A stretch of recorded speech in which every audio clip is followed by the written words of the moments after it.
this up, and hopefully it'll help fill in some of the gap on the cybernetics history. It's only about 20 minutes or so, but I think it's worth a listen. Let's see. Let's see what is it all about. So this is Military Industrial Museum. Please subscribe to my channel. Check out my channel. I got a lot of AI music and anime and stuff like that. A bunch of military stuff too. Okay, here we go. Imagine a government trying to manage its entire national economy in real time. Sounds ambitious. Right, but not with, iron fisted top down control.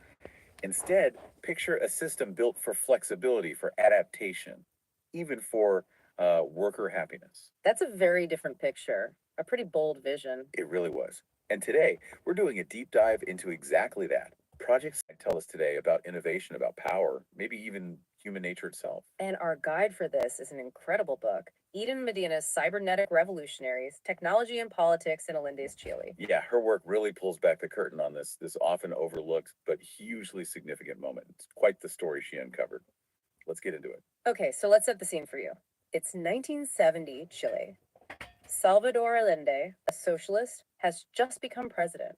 And crucially, he did it through peaceful democratic elections. Which was pretty groundbreaking at the time. Absolutely. And his goal was profound socialist change. He wanted to speed up reforms already started, and a huge part of that was nationalizing major industries. So this wasn't just like tweaking the economy, it was framed as a fundamental battle of production. Exactly. Allende's government really believed that boosting industrial output was absolutely key to making socialism work.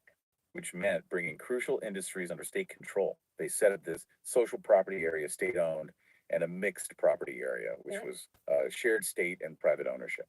And all of this fell under the umbrella of the State Development Corporation, CORARFO, which interestingly was led by a very young guy, Fernando Flores. He was only 28. Wow, 28. That's young to be heading something so crucial. It was.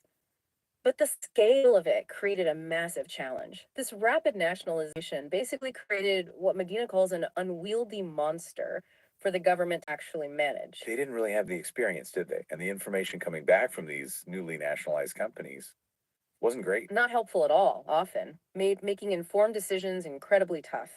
And it's right here, in this management crisis, that a really radical idea starts to take shape. Okay, so this radical idea, it involves something called cybernetics.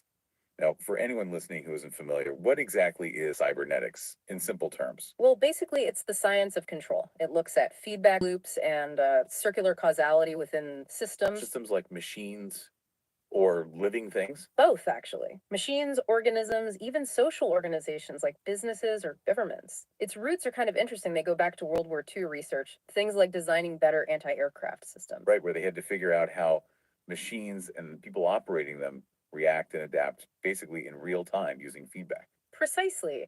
And they saw links between, say, how a machine might oscillate uncontrollably and how a human might develop a tremor, both seen as problems of feedback. And it wasn't just engineering, was it? There were these big interdisciplinary meetings, the Macy conferences. Yes, exactly. From 46 to 53, you had people like anthropologists Gregory Bateson and Margaret Mead, mathematician Norbert Wiener, all trying to figure out if cybernetics could be a kind of universal science. Bridging engineering, biology, social sciences. That broad scope seems key to why Cybersyn ended up being so ambitious. It absolutely is. And that leads us directly to Stafford Beer, a brilliant British management cybernetician. Bit of an unconventional figure, I gather. Very much so. Never finished an undergraduate degree, apparently, but later got a master's and a doctorate purely based on his groundbreaking work. He really championed this idea of management inspired by the human nervous system. Okay, so like the body maintaining balance. Exactly. Homeostasis, stability through self-regulation, and adaptation. He was always trying to find that sweet spot between centralized direction and decentralized action. And he wasn't shy about shaking things up. He talked about a revolutionary intention. He did. Beer genuinely believed traditional government just couldn't cope with modern complexity. In a speech in 1970, he actually called for revolution. Wow. But crucially, not with bombs, he said, but a revolution to devise wholly new methods for handling our problems. And that vision just clicked with what Ellen was trying to do peacefully in Chile. It was an incredible alignment, and the connection itself was almost accidental, really serendipitous. Flores, the young head of Corfo, had read Beer's book, Brain of the Firm. It just reached out. Just reached out, and Beer was apparently ecstatic. He called the invitation from Chile a dream scenario. Medina quotes him saying he had an orgasm from the sheer intellectual excitement of it all. Okay, that's enthusiasm. It really shows this unique, almost electric convergence of British cybernetics and Chilean socialism. Yeah. A very specific moment in time. It really does sound like this perfect storm of ideas and opportunity.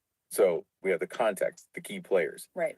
What did Project Cybersyn actually look like? What were the components? Right. So Cybersyn was this grand design, really, to manage the Chilean economy in near real time. It was built on Beer's big ideas, the viable system model. Which is like a blueprint for organizations that can survive and adapt. Pretty much, yeah. And his concept of a liberty machine, which aimed to push decision making downwards, decentralize it. Cybersyn had several key parts to make this happen. Okay, what was first? First was Cyberstride, that was the communications network. Think of it as the nervous system, the backbone designed to shuttle data back and forth in real time, from the factory floor right up to Corfo headquarters. Real time in the early 70s sounds challenging. I'm picturing big, expensive computers. You'd think so, but here's where it gets interesting. They actually pivoted to something surprisingly low tech. Oh, Telex machines. They found about 400 of them, apparently bought by the previous government, but just sitting in storage, never installed. wow. Telex. Definitely not cutting edge even then. Hardly. But they were available, and crucially, they worked even when the phone lines were unreliable, which was often the case. Plus, Chile was facing dwindling foreign currency reserves and that invisible US led blockade Medina mentions. Importing fancy new tech was really difficult. So, using the telex network was a clever, pragmatic piece of innovation. Making do with what you have. And the software, Cyberstride, it wasn't just logging numbers. No, it was smarter than that. It was designed for adaptive management. It could spot significant changes in production data, predict trends, linear, exponential step changes, anomalies, and crucially, revise those predictions as new data came in. So it could flag problems automatically. That was the idea, to sort of filter the information and direct the government's attention only to those industries that were in greatest need. The goal was to avoid creating just another huge, slow bureaucracy. Okay, Cyberstride for the real-time data. What else? Then there was Chico, the Chilean economic simulator. A simulator, like to play what if with the economy. Essentially, yes. It was meant to be the government's experimental laboratory, a way for decision makers to complement the short-term signals from Cyberstride by testing out longer-term economic policies. How did that work? Did they need masses of data? Well, it was influenced by Jay Forrester's system dynamics from MIT. The focus was less on having perfect, comprehensive data, which they knew was often impossible, and more on understanding the structure of the relationships between different economic variables.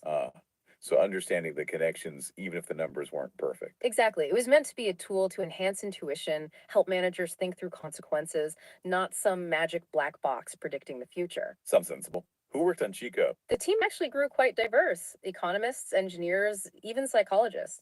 They studied different models like structuralist theories of inflation relevant to Latin America, but they definitely hit roadblocks. Like? Gathering reliable data was still a huge challenge.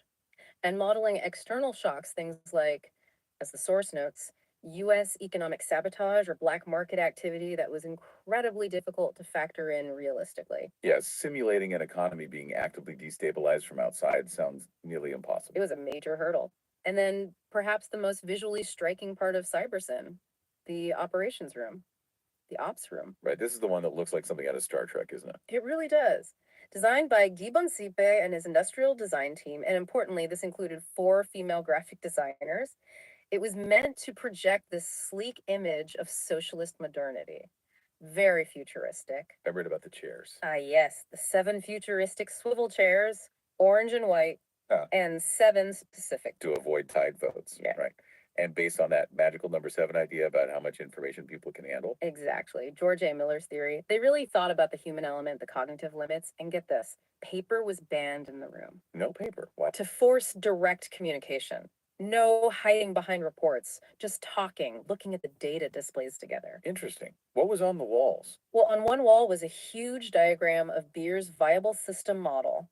The team nicknamed it Staffy, a constant reminder of the cybernetic principles they were supposed to be following. And weren't there screens showing worker happiness? Yes, the algedonic screens from the Greek words for pain and pleasure. The idea was to make public sentiment, worker satisfaction, or dissatisfaction visible in real time. A direct feedback loop from the people. That was the incredibly ambitious goal, a new kind of bottom up communication channel, a continual reminder, as Medina puts it, of when management had ignored workers' concerns. That sounds incredibly progressive for the early 70s, trying to quantify and display something like morale. It really was. And even the design process had participatory elements. The famous swivel chairs, for instance, were developed in collaboration with metal shop workers, figuring out how to make them using available older materials because of those import restrictions. It fostered more inclusive design practices. But there was a catch to the futuristic look, wasn't there? Oh, absolutely. Behind the sleek facade of the ops room, there was, as the source says, a tremendous amount of human labor. Those graphs and charts on the screens, they weren't computer generated in the room. Graphic designers drew every single one by hand. By hand. Wow. So the real-time display wasn't quite automated. Not that part of it, no.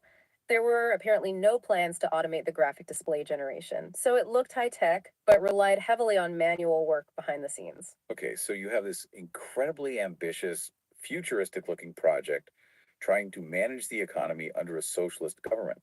I imagine not everyone was thrilled about it. You can bet on that. Project Cybersyn quickly became a lightning rod for the opposition. You started seeing headlines like Secret Plan Cyberstride, Popular Unity controls us by computer. Playing on fears of totalitarian control. Big Brother. Precisely, linking it directly to the fears surrounding nationalization and socialist planning. It became a symbol for everything the opposition disliked about Allende's government. And were there problems actually making it work beyond the political attacks? Implementation hurdles. Oh, plenty. On the ground, the engineers trying to get factories connected and using the system often ran into resistance.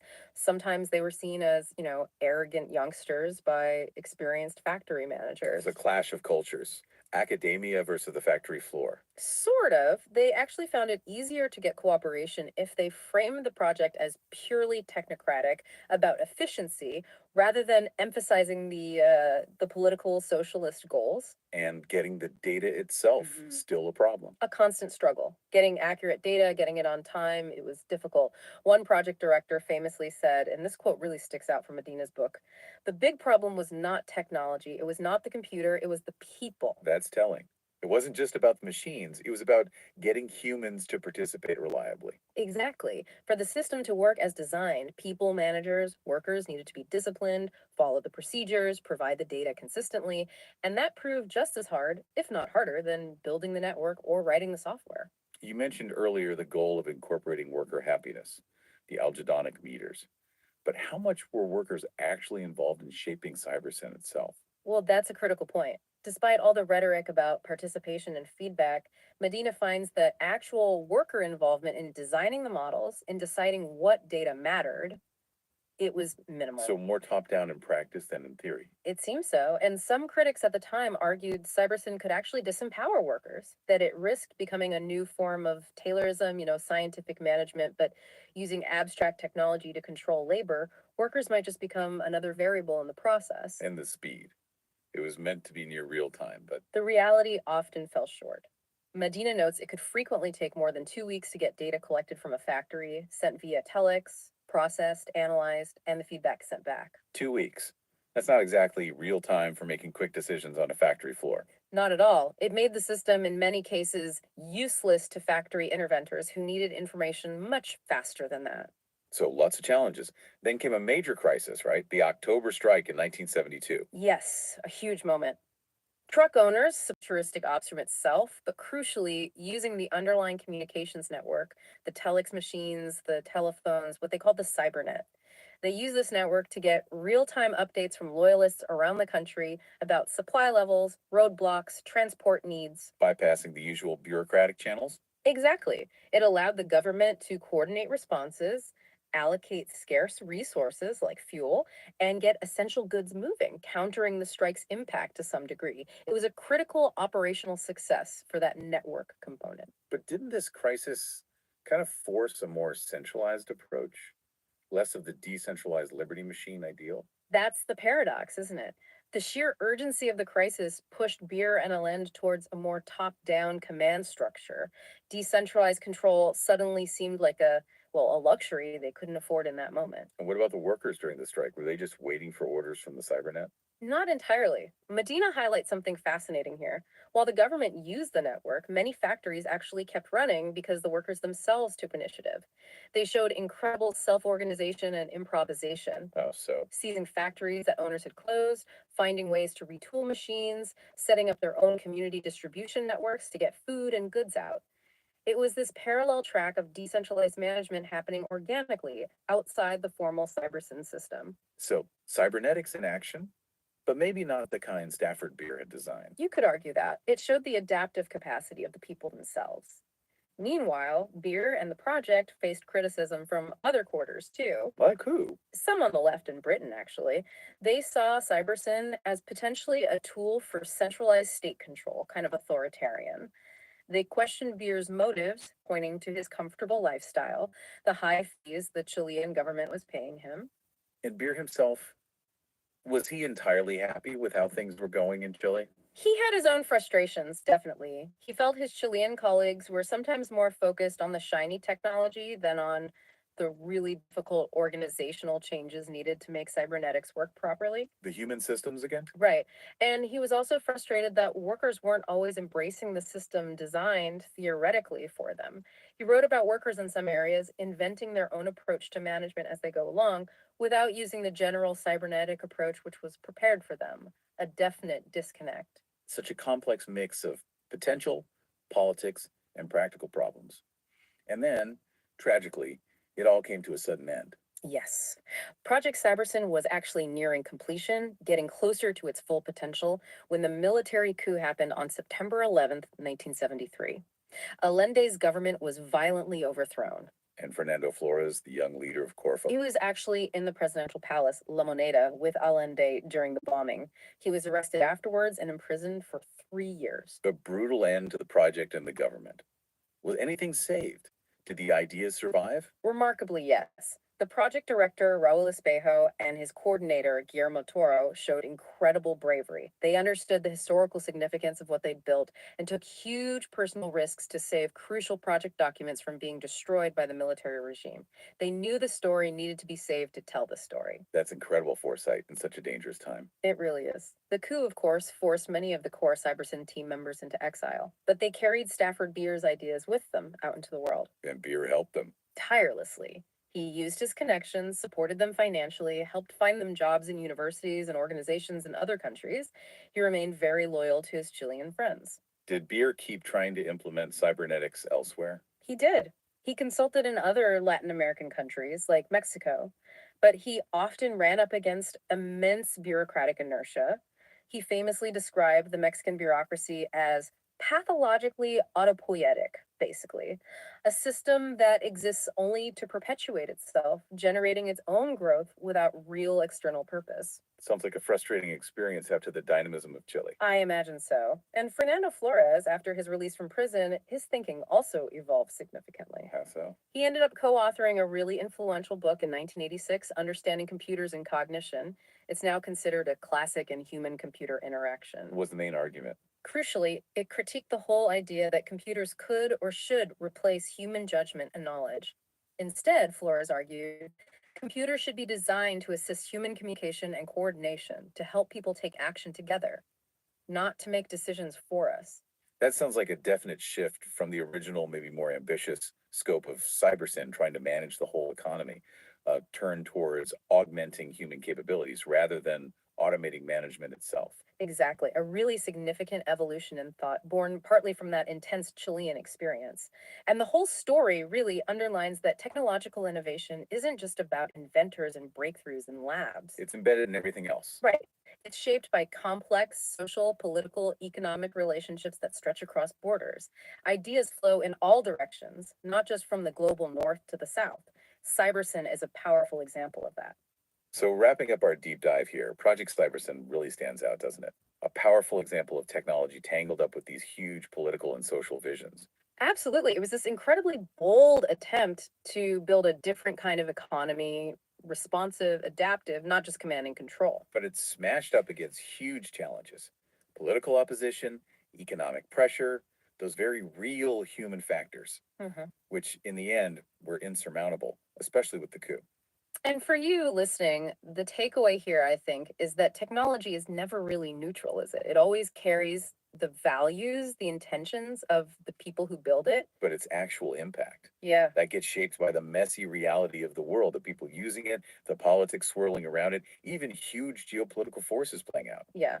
It's never just about the code or the hardware. Which leaves us with a provocative thought, maybe. What does it really mean to design a system for freedom or participation when those very ideas are contested, especially when powerful forces are actively working against that system's success? And maybe also, how much does the success of even the most brilliant technology ultimately depend on the disciplined behavior, the buy-in of the humans it's supposed to serve? That tension seems core to the Cybersyn story.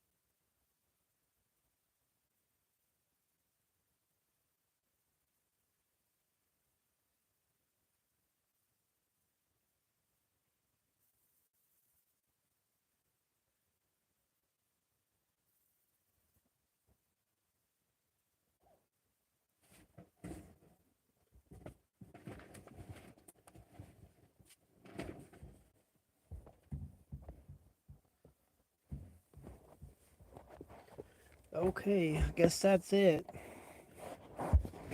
Anybody still here? All right. Let's see what else.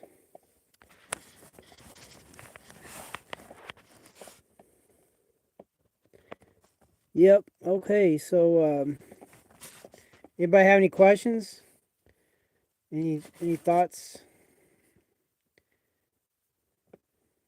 Because we can ask them.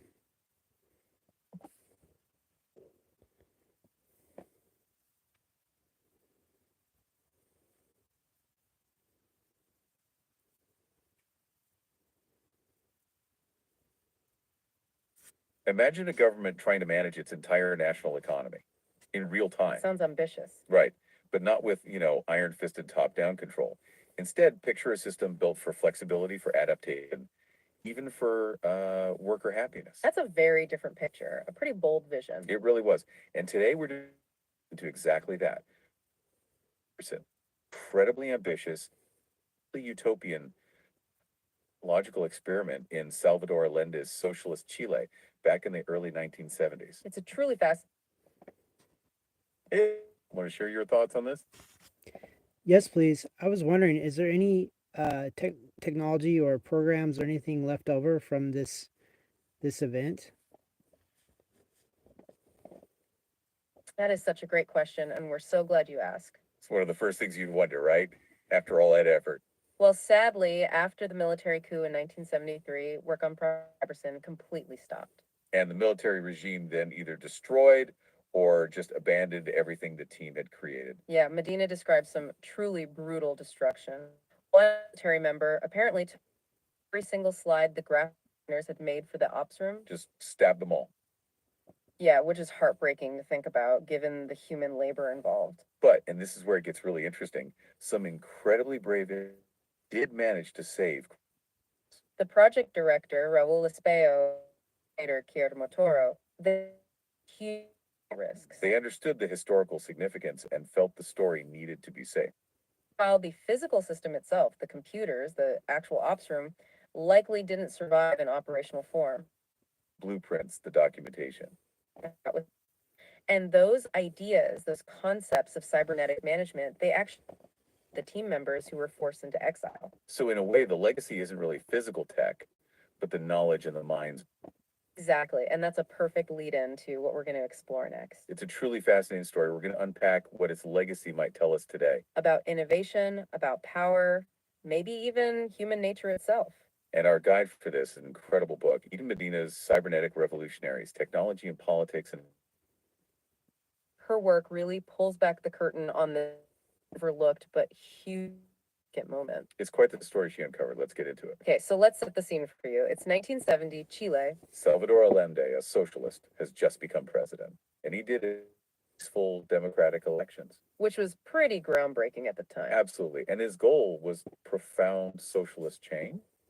He wanted to speed up reforms already started, and a huge part of that was nationalizing major industries. So this wasn't just like tweaking the economy, it was framed as a fundamental battle of production. Exactly. Allende's government really believed that boosting industrial output was to making socialism work. Which meant bringing crucial industries under state control. They set up this social property area, state owned. And a mixed property area, which was shared state and private ownership. And all of this fell under the umbrella of the State Development Corporation, Corfo. Which, interestingly, was led by a very young guy, Fernando Flores. He was only 28. Wow, 28, that's young to be heading so. It was, but the scale of it created a massive challenge. This rapid nationalization basically created what Medina calls monster for the government to actually manage. They didn't really have the experience, and the information coming back from these newly national companies wasn't great. Not helpful, made making informed decisions incredibly tough. And it's right here in this management crisis that a really radical idea starts to take shape. Okay, so this radical idea, it involves something called cybernetics. Now, for anyone listening who isn't familiar, what exactly is cybernetics in simple terms? It's the science of control. It looks at feedback loops and quality within systems. Systems like machines or living things. Both, actually. Machines, organisms, even social organizations like businesses or governments. Its roots are kind of interesting. They go back to World War II research, things like designing better anti-aircraft systems. Right, where they had to figure out how machines and the people operating them react and adapt. And they saw links between, say, how a oscillate uncontrollably. A human might develop a tremor. Both seen as problems of feedback. And it wasn't just engineering, was it? There were these disciplinary meetings, the Macy conferences. Yes, exactly. From 40. Oh, yeah, uh-huh. Hi, so I heard you talking about the old cybernetics. What's the relationship between cybernetics and ergonomics?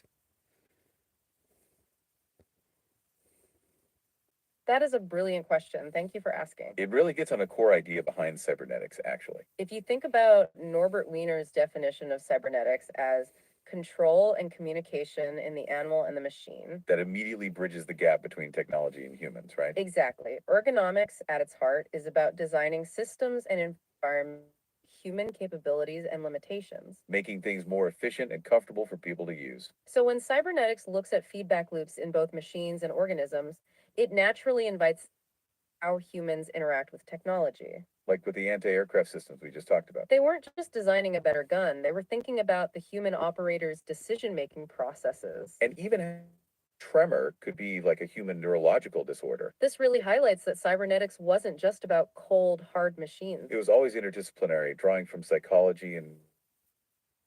So, while not explicitly called ergonomics at the time, cybernetics provided a framework. A way to understand how people and machines could work. How to design systems that account for human behavior and limitations. We'll see that when we talk about the ops room design. Like how they thought information people can handle. And the human element of getting data into the system, which proved to be a real challenge.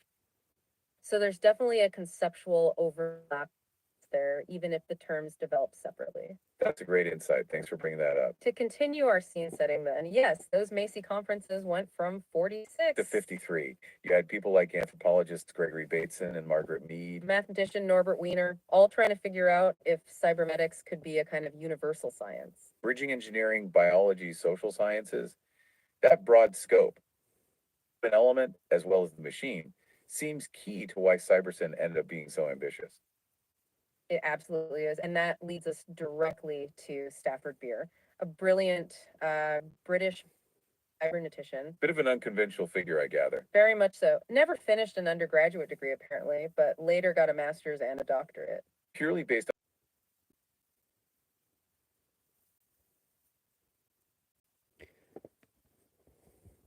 Well, it looks like it bugged out because the satellite antenna. I've yet to fix it.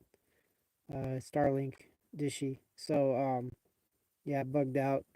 So anyway, hope you learned something. This military industrial museum will conclude this. I really gotta fix that satellite antenna. Otherwise, we're gonna be plagued by this dropout chaos. But other than that, thank you for joining me. I'll save a copy so you can replay this anytime you want. Okay, take care. Peace out.